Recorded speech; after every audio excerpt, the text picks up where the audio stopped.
Welcome to the Alain interviews, an unprecedented window into the minds of some of the most well-known and respected figures of the last 25 years. Today we are with Sir John Chipman, who at the moment is the executive chairman of INA, International Institute for Strategic Studies. And he's also a senior advisor at Centricus, an advisory firm and asset management firm. His life at the moment is focused on facts and analysis on international security issues. And Sir John Chipman is just back from the Shangri-La dialogue, which is an inter-governmental summit that took place a few days ago. Sir Chipman, can you please tell me what came out of the Shangri-La dialogue in these very agitated times? There were a few interesting themes and some surprises.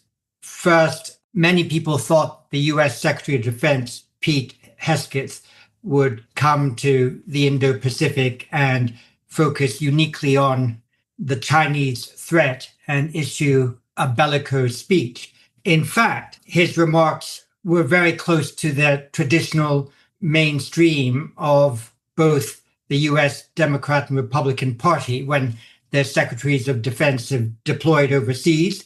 He emphasized the fact that the US was a resident power in the Indo-Pacific, that it was wishing to work with partners and allies in the region. And rather curiously, he said with a wry smile on his face, "I'm surprised that I'm saying this, but I hope all of you in the Indo-Pacific follow the European example, which is to begin moving towards 5% of GDP of defense." So the Trump administration, having pressured the European NATO allies radically to increase their defense expenditure, has come to the view that they're moving in the right direction, that the Indo-Pacific allies have to do the same.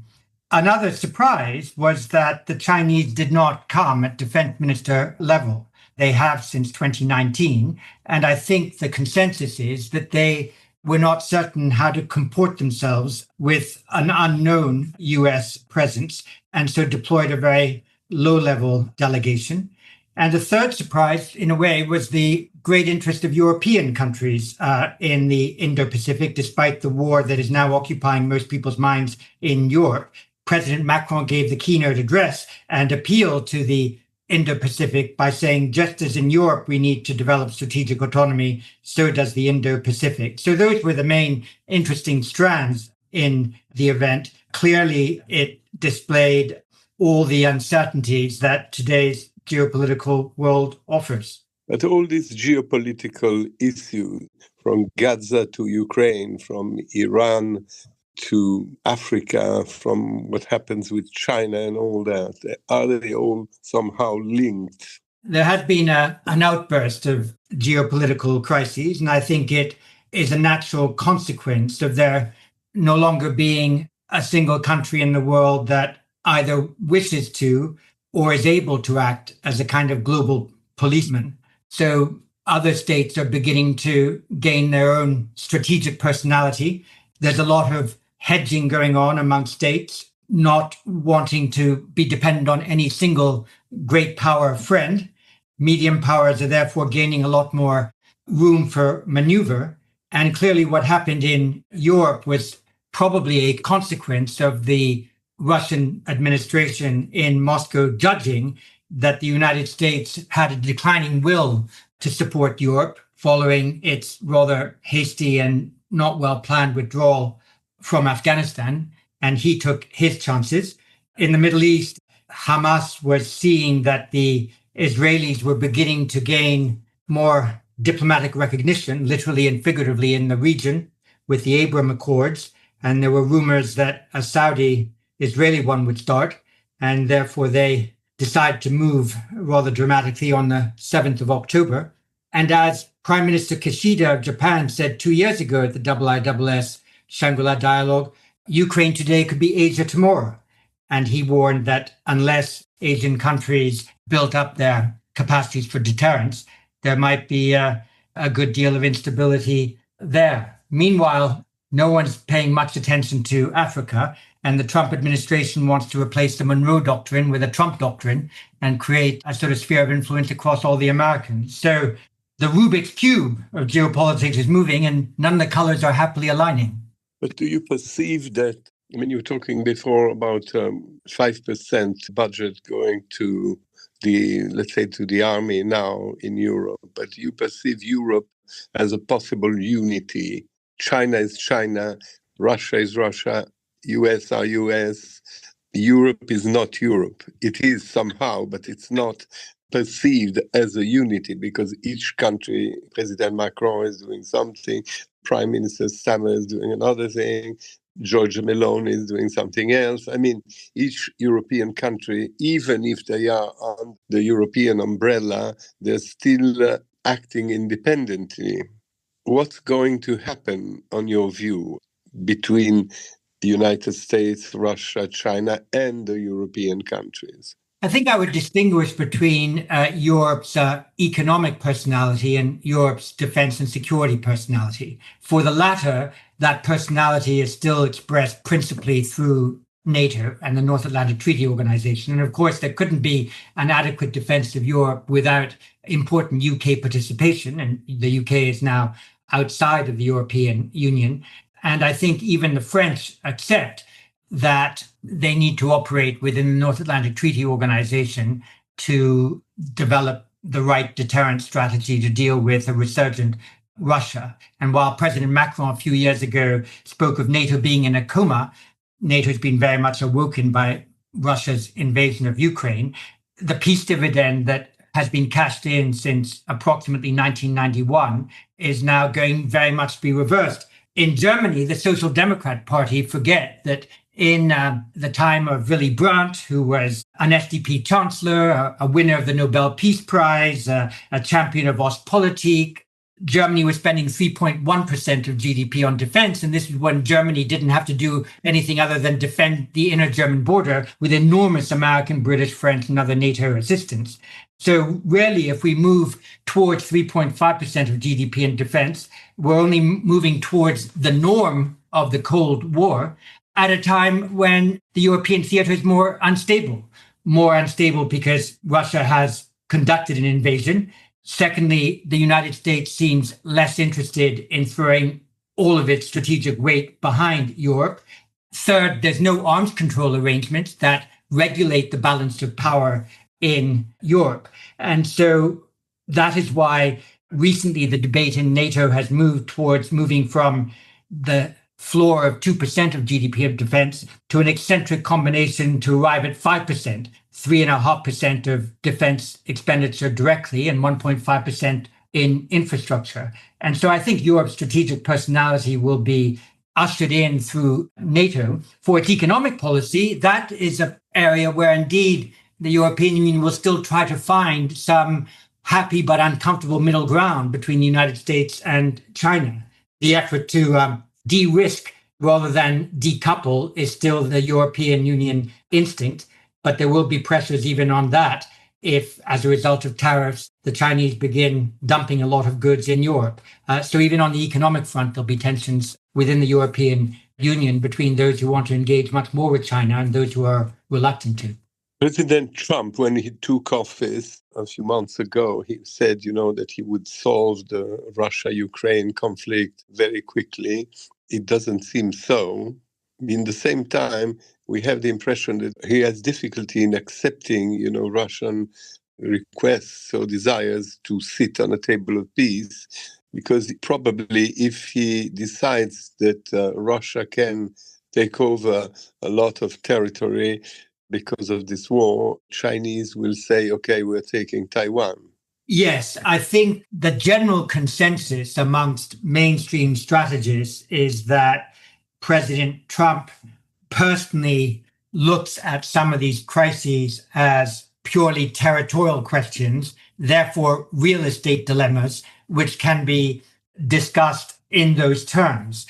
I don't think he personally sees that President Putin's goal was to eliminate the Ukrainian nationality and reabsorb Ukraine into Russia.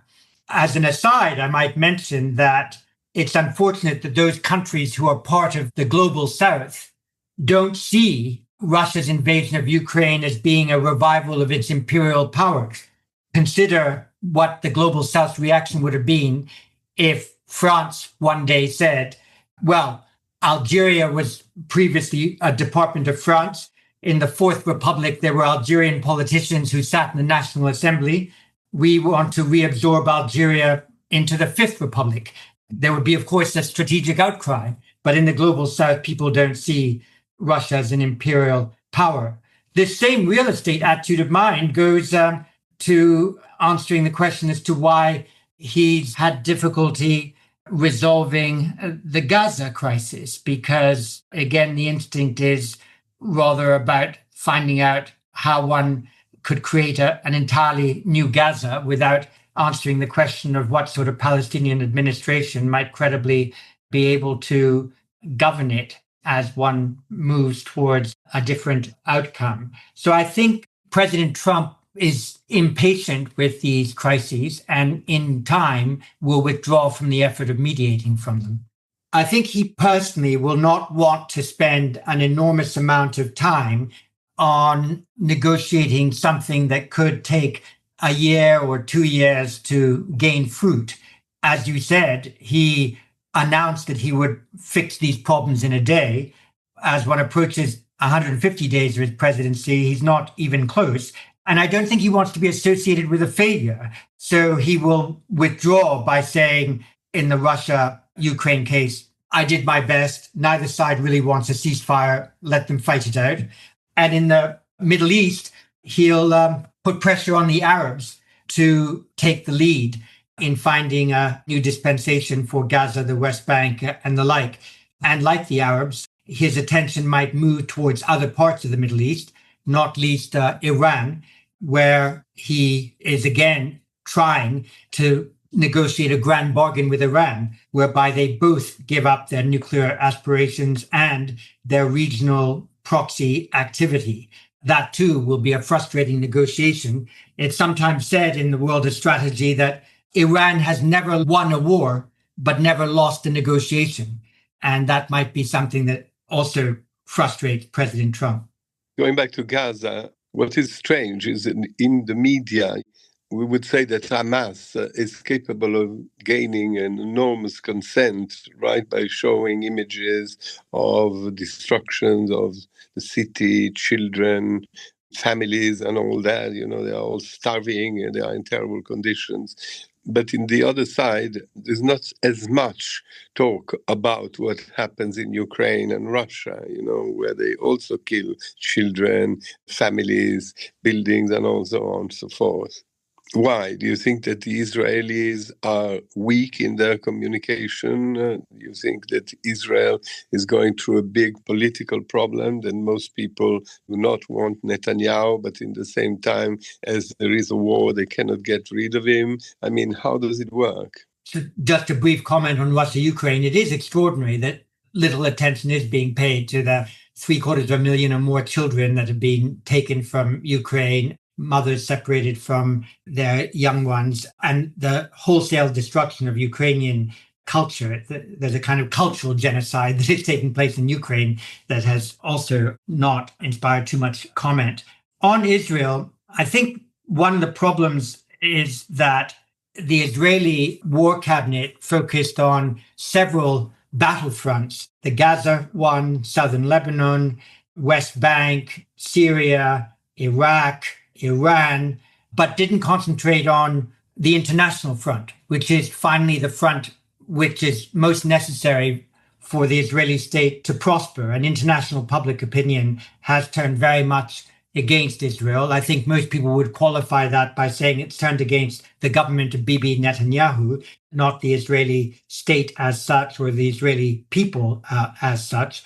Many people say that rather like Putin, Netanyahu needs the war to stay in power. But I think it's always been the case that Netanyahu has never been a champion of the two-state solution and is using the opportunity of this war to deal with a number of regional enemies at the same time, including Hezbollah in Lebanon and the Houthis and others. So I think the mindset around Netanyahu is let's take strategic advantage of this uncertainty and create the largest sort of security ring we can around us. But his difficulty will be that international public opinion will remain very critical. And this is also creating a great rise of anti-Semitism all over the world because people confuse Netanyahu with Jews and all that. And so even the diaspora Jews somehow are very annoyed by all this. The perception of Israel has changed. My question is also, do you think that now that countries like the Emirates, like Qatar, like the Arabs, Saudi Arabians became more and more strong, wealthy and powerful, makes Israel less important in the Middle East strategically? I think it's important to recall that before October 7th, Israel was in what I call a civil war. From January 2023 onwards, the principal debate in Israel was about the way in which Netanyahu was radically reforming the judicial system, giving much more authority to the extreme religious establishment. When I was speaking in 2023 to the heads of the Israeli security services, the Shin Bet and Mossad, and asked them what their principal security concern was, the answer was the extreme Jews on the West Bank and within our country was of now co-equal importance to the extreme but small Arabic component of our population. So the intelligence services were focusing on the strength of internal civilizational collapse that some of them were seeing. You had mayors of Tel Aviv marching with their families all the way to Jerusalem in protest at Netanyahu's government. So October 7th happened after 9 months of a very intense, as I say, civil war. I think there's no question that for the Trump administration, the riches of the 3 or 4 larger economies in the Gulf Cooperation Council are a principal attraction. And President Trump has no liking at all for Bibi Netanyahu. We saw that when Prime Minister Netanyahu visited President Trump in the Oval Office, and President Trump waved to him to say, you'll just have to deal with my friend President Erdogan of Turkey, and you're going to have to compromise. And I think Prime Minister Netanyahu was surprised, having called Trump the greatest ally that Israel ever had, seeing President Trump almost dismissive of some of Netanyahu's concerns. So it will be quite a struggle for Netanyahu to keep the full attention of President Trump and have him persistently on his side. We talked about various countries, Europe, Army, Russia, Ukraine, Israel, Africa, and so on and so forth. But what is your seen by your institute, by yourself? What is your judgment, your idea of today's leaders? You know, the leader of China, the leader of Russia, the leader Trump himself, the European leaders. Are they strong leaders? Are they good leaders? Some of them are better than others. What is your opinion? I mean, now Germany has changed leader. Italy, for the first time, as a young woman, as the leader. Spain is in trouble. Some countries turn right-wing more than others. England has now a left-wing government. I mean, how all this is judged by you? Judged or perceived? I mean, what is your idea of leadership in the world? People are extremely worried nowadays by all these different issues that we just mentioned some. Who's leading the world? In what hands we are? Well, I think the short answer is we're in nobody's hands, and that's why we should be wringing our own and figuring out how we, to use a business phrase, become more vertically integrated, as it were. I think the world's leaders divide sort of, broadly into 2 types. You have the strong man, and it's usually a man, and not always a man, strong man leaders. So President Trump, President Putin, Modi, Xi Jinping, Erdogan, Paul Kagame in Rwanda. You might in some way call Milei in Argentina also a sort of strong man, though in a different way. And then you have the technocrats, the Mark Carneys, the Keir Starmers, who have a strong bureaucratic capability, but perhaps lack the charisma that some of the strong men have. There aren't in Europe at present too many who are able to hold sway on the world stage. Though I think there is a large amount of respect outside of Europe in a lot of different places for Giorgia Meloni, who, however she might be regarded in Italy, is seen as a strong and purposeful leader within Europe, leading a relatively stable government. And I think there's beginning to come some admiration for Chancellor Merz, who survived his Oval Office experience rather well and is willing to make Germany a more extrovert power. And perhaps for the moment, at least, that in the next year or two, the so-called Franco-German couple will not be in constant divorce proceedings, because I think Macron and Merz sort of see eye to eye on a number of things and can work together. So again, in the European case, a lot will turn on those four: Keir Starmer, Merz, Macron, and Meloni.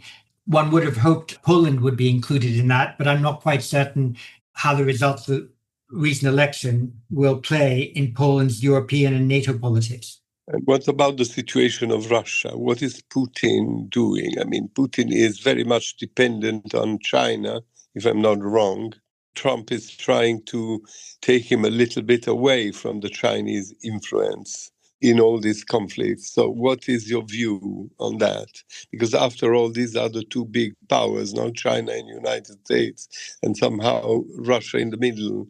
Well, the argument that I put to the Biden administration, that I put to some in the Trump administration, is that while the United States has strategically decided to tilt towards the Indo-Pacific has tilted towards Europe. So you have not only China providing lots of technology to the Russian military, but you have the North Koreans sending their own troops to fight alongside Russians in Europe. And therefore, if one really wanted to limit Chinese influence, one would give much greater support to Ukraine to expel the Koreans and to show the Chinese that NATO will not allow a Russian victory in Ukraine, and therefore it's a waste of strategic time of China to be there. But at present, the complaints about China have been more rhetorical than strategic, and therefore China feels it still has sufficient room for maneuver. But there's also another power that's very present in Europe, which is Iran. The Shahed 136 drones that rain regularly on Kyiv all come from Iran. And that is why so many in the West speak of these four countries, Russia, North Korea, Iran, and China, all finding convenient strategic marriages to engage in. And it's the combination of those four countries meddling in Europe is something to which insufficient attention has been paid. Trump has this recurrent thing saying, we're going to make America great again. Since he's in government, it doesn't look that he achieved many of the goals he wanted to achieve. And there is a lot of turmoil in the economy, and it's difficult to understand what is he doing, where is he going. Another very evident thing was his very strong bond with Elon Musk, and suddenly this seems to be over, right? Because two egos like this couldn't live together. But there are lots of other issues in the economy that he's changing his mind all the time. And as you know, markets in general do not like turmoil and insecurity. And instead, it looks like if he wants to create it.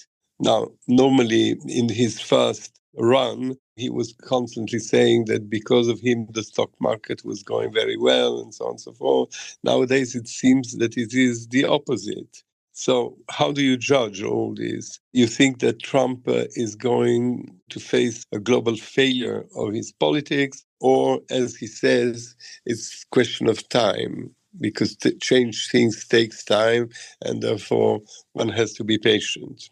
Well, indeed, I think that's one of the paradoxes of President Trump, where he wants absolutely immediate results, wants successes within 24 hours, engaged in a lot of shock and awe diplomacy to achieve that. And then when there's a bump in the road, suddenly explains that, well, these things will work out in the long term and one needs to take pain first and then ultimately it will all turn right. So he seems to work on two very separate time horizons, the immediate and the long-term future. But I think his mind will become more focused around the turn of the year and into the first quarter of next, where he will have to think about the midterm elections and whether he will still be able to hold the House of Representatives, and whether indeed, going to your point about Elon Musk, whether the money that Elon Musk had previously directed towards Trump supporters ends up being directed towards Republicans who are willing and able to challenge him.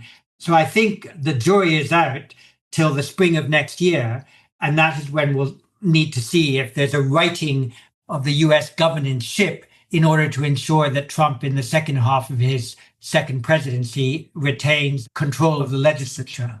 What do you think, as a think tank, as your own institute? He has some good ideas and some bad ideas. His ideas are bad ideas. Are they good ideas? I mean, what is your judgment? Because perceived by Europe, by some European countries, they think that Trump is in the hands of his moods, that everything is confused, that people who surround him this time, the only quality they have is to be loyal to him. They are not competent, and so on and so forth. What is your feeling? Universal consensus, and one to which even President Trump would subscribe, is that he likes shock and awe leadership. And whether it's in a financial or diplomatic negotiation, wants to put up a high anchor and then negotiate from that. He has been shown to be willing to take U-turns when the economic and financial establishment have clearly pointed out to him that were he to continue on this course, it would be really bad for the American economy or for the stock market or for bond prices. And you asked earlier, who are the superpowers in this world? And I would say there are two superpowers in this world. The first is the bond markets. President Trump had to bend to the will of the bond markets. And the second is the big tech companies, who have an important role also in this Trump administration, and whose various leaders, like any president who has a business oligarchy to cater to, tries to balance left and right. But if, coming back to Europe, one looks at the technology companies, they're sort of the equivalent of what the East India Company was a few centuries ago, when Meta or Google or Apple are fined by the European Union X billions of euros. They just see that as the cost of doing business and then carry on. So I allow myself to divert from the question about Trump, the person, just to remind ourselves that the bond markets and the tech companies have themselves quite a say on domestic and international politics, and both will, from time to time, temper what happens out of political Washington. And I think it's sometimes underestimated, as we focus on the personality of President Trump, how diverse the power centers have become in today's world. It's no longer states alone, but big companies in particular having more power than most medium-sized states.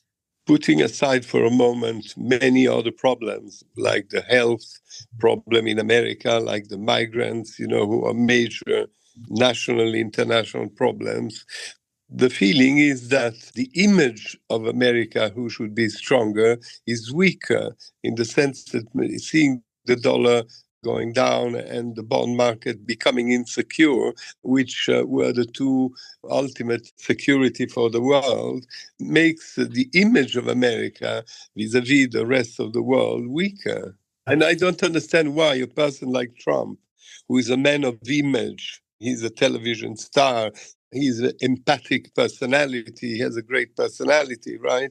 And he wants to make America bigger and stronger and blah, blah, blah. Why does he allow the image of America to look weaker? I think the first thing I would say is that I've always argued at the IISS that good strategy is conducted with a cool head and a warm heart. And the other way around usually is dangerous, a hot head and a cold heart. And we sometimes see this in all of our leaders. Why is it that President Trump is so indifferent to his international image?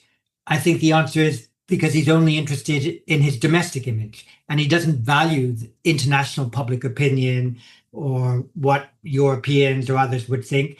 He does value what other strong men think. So he's happy that he can tout a good relationship with Putin or with Xi Jinping or with Modi or with Erdogan. Those are the four persons in international politics that he might be interested in having good relations of some kind with. But he's not interested in the general international public opinion at all, totally indifferent to it, and even happy to upset 48% of his own domestic opinion, so long as he hangs on to enough of it to be able to push through his ideas.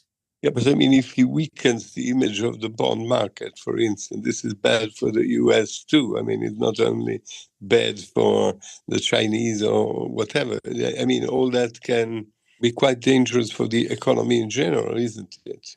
There's a lot of inherent contradictions in the way this president performs, but I think one can only explain it by pointing out his indifference to these other sources of political value. He will, and he proved it once, that if there's going to be a real challenge to the stock market or to the cost of borrowing, he'll adjust his policies to that.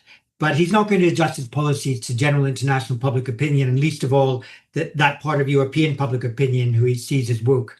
And you have the feeling that if, for instance, the prices of goods will not decrease, and instead they might increase because of some more inflation or whatever, you think they will be still inclined to like him so much, even his own people?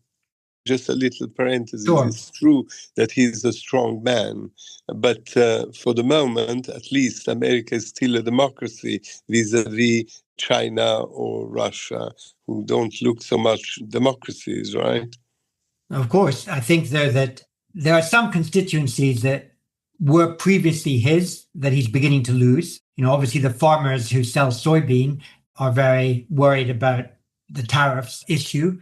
When you have Walmart telling all of its customers the reason the prices are going up is because of tariffs, you know, that has an enormous effect. I think the statistic is that there's a Walmart within 10 minutes of almost every American town. So Walmart public opinion is pretty important. But he'll only change his policies if he believes that there's a real threat to his electoral power. And that's why I return to the point that the first test will come with the midterms next year, but he still has some time to do a lot of things before he needs to adjust to ensure that he holds on to the houses of Congress. And the second thing I would say is that, of course, Americans, like all citizens, are sensitive to what happens to their wallet, but they're not really very sensitive to America's reputation internationally. It's true of, you know, the East Coast elite, but that East Coast elite, which people of your and my generation have known very well, no longer corresponds to the identity of the United States. And the identity of the United States is much more rooted in that undisputed middle between New York and Los Angeles. That public opinion has always, in the American mind, been relatively isolationist and relatively protectionist. And what about what happens? The world perceives American universities or American centers of research as an ultimate excellency of the United States. You know, I mean, we all refer to research and universities, you know, to be, for instance, Harvard is a symbol. Yourself, you went to Harvard. It's like a guarantee of, I mean, it doesn't make your career, but it helps in a way, you know, to say, went to Harvard, I went to Oxford, which makes your career excellent. So what do you think about the fact that now, one way or the other, this administration is somehow fighting against what happens there? I think it's horrible for the United States, and it's horrible for others. I mean, American educational leadership, at least at the university level, is so vital. And I think you're going to see a lot of brain drain from the United States. You will see people who are scientists at MIT thinking about coming to Cambridge University or to Zurich or other places, you will see fewer ambitious international students choosing to risk going to an American university where their visa might be annulled. So it will be, I think, to the benefit of some of the great European universities, but very much to the detriment of the United States. And it might also be something that affects its technology companies, because there will be fewer Indians seeking H-1B visas to go to California and work at Google or Apple if they believe that they're treated as undesirable aliens. And so they'll maybe try to start companies in India rather than join ones already existing in the US. So I think there can be no net gain for the United States of these activities. Again, he does that to please this population that you mentioned before, that is not New York or Los Angeles, but the one in the middle of America. That's what they want, to weaken the power in a way. Because, I mean, why is America powerful? Because of money, because of the industry, but also because of the university or the research and technology. If it moves elsewhere, it will probably weaken the American power also. And they don't care about that.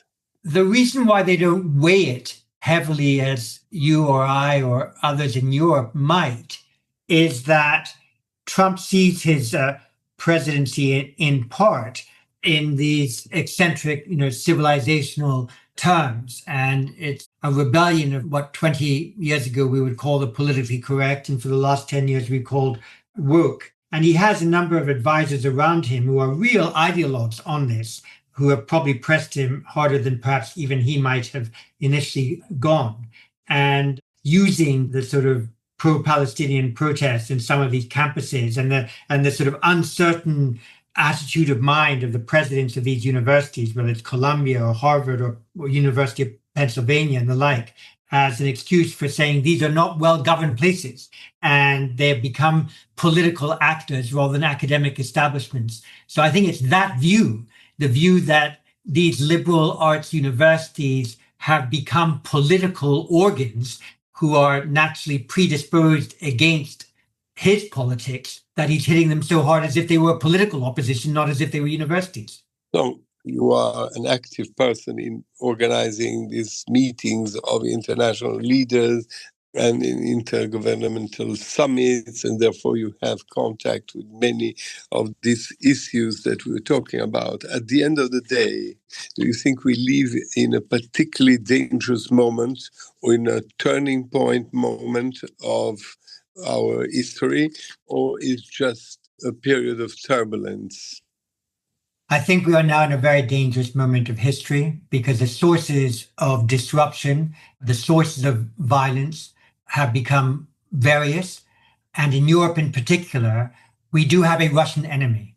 We should no longer speak about Russia as a challenge or as a discomforting power or one whose politics are different to our own. Russia is an enemy right now, and Russia is fighting in the air, at sea, undersea, in cyber, in space, at all times. And therefore, I think it is correct that Europeans acknowledge that they overcashed the peace dividend, and it is necessary to move to ensure we have stronger defense and more resilient societies. And that is going to be a real stretch on the welfare state in Europe that many of us enjoy and feel is morally vital to ensure the coherence of our internal society. But however shocking it might sound, we do now in Europe in particular need to move towards a war footing. A real war? You think we have to move towards a war footing, which means we need to build that societal resilience and those defenses and the awareness in our publics of whence the threat comes from, that hopefully deter actual war. But at present, we are seen by our adversaries as weak and therefore fresh for picking. I just wanted to ask about the UK, John, in terms of the very recent strategic review that the government has announced for its defence policy, and whether you think that this is something that is adequate or desirable? And it seems from your answers that you're very much aligned with the way in which Starmer is taking things. Is that, would it be true to say that? I think this strategic defense review is better than all the ones that have been done since Lord George Robertson did his for the Labour government in the mid-1990s.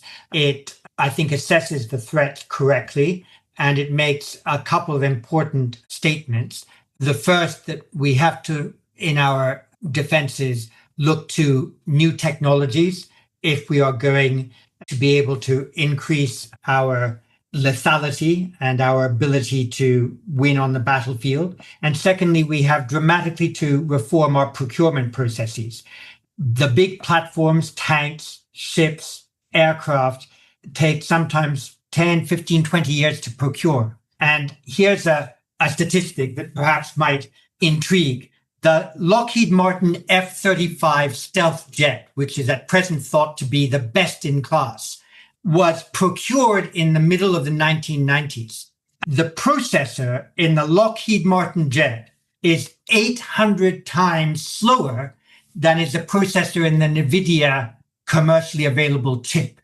And the reason for that is that once the specifications were decided in the mid-1990s, it was impossible to rewrite them in order to keep up with the technological times. And I think this strategic defense review underscores the importance of heavily reducing our procurement times, and particularly in the case of new technologies, bring them down to as short as 90 days. So this strategic defense review has a sense of double urgency, the need to move towards greater defense expenditure and the move towards refining our procurement processes.